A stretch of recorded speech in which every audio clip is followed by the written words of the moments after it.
कुदरत हर शइ में को न को फ़ाइदो रखियो आहे। धरती ते अहिड़ा हज़ारें लखें ॿूटा ऐं वण आहिनि जेके इंसान जी सिहत लाइ इंतिहाई फ़ाइदेमंद हुजनि था, जिन बाबति असां केतिरा ई भेरा ज़िक्र बि कंदा रहूं था। पर अॼु असां जंहिं जड़ी ॿूटीअ जो ज़िक्र कंदासीं इहा अव्हां खे इंतिहाई हैरत ॾियारींदड़ आहे। इहा जड़ी ॿूटी ॾिठी त हर कंहिं हूंदी, पर उन जे फ़ाइदनि बाबति कॾहिं कंहिं गुमान में बि न आंदो हूंदो। जॾहिं त इहा थोल खां वठी कैंसर ताईं तक़रीबन हर बीमारीअ जो पाड़ो ख़ात्मो कंदी आहे। ॿारड़ियुनि में अक्सर माण्हू कंहिंखां बि ओधारा पैसा वठंदा आहिनि त उन्हनि जी वापसीअ लाइ आम तौर ते इहा मज़ाक कई वेंदी आहे त हाणे इहे पैसा कंडेरनि जी ॿार ते वठिजांइ। इन चवण जो मतिलबु इहो हूंदो आहे त न कंडेरनि जो फ़सुलु थींदो, न ई उन्हनि जी ॿार जो तोखे तुंहिंजी ओधर वापसि ॾियणी पए। इन मज़ाक मां इहो बि अंदाज़ो लॻाए सघिजे थो त माण्हू इन्हनि कंडेरनि खे केतिरो आम ऐं नाकारा सम्झंदा आहिनि, पर हक़ीक़त में इहा अव्हां ऐं असांजी भुल आहे। कंडेरा मुख़्तलिफ़ क़िस्मनि जा थियनि था ऐं हिकमत में उन्हनि जा अहिड़ा त फ़ाइदा आहिनि जो अव्हां ॿुधी दंग थी वेंदा।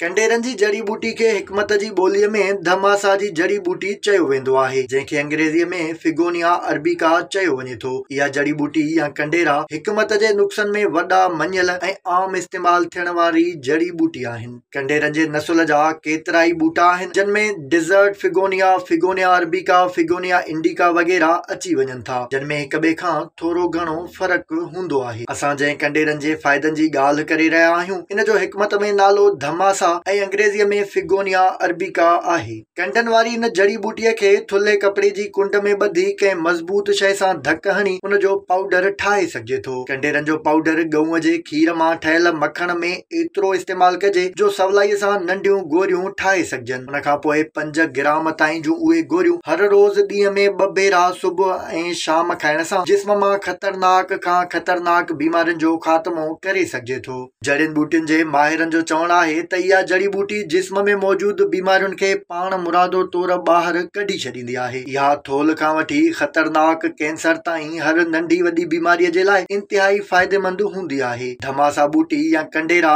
जिस्म जे अंदरें तोड़े ॿाहिरि इन्फेक्शन, मादे ऐं आंडनि जी सोज जहिड़ी बीमारियुनि मां छुटकारो ॾियारीनि था। उहे तेज़ बुखार जो जल्दीअ में ख़ात्मो कंदा आहिनि। न रुॻो एतिरो, पर उहे पेशाब जी बीमारियुनि में मुब्तला माण्हुनि जे लाइ पिणु इंतिहाई फ़ाइदेमंद साबित थींदा आहिनि। उन खां सवाइ दम, सहके ऐं कैंसर जहिड़ी ख़तरनाक बीमारियुनि जे सेलनि जो पिणु ख़ात्मो कनि था।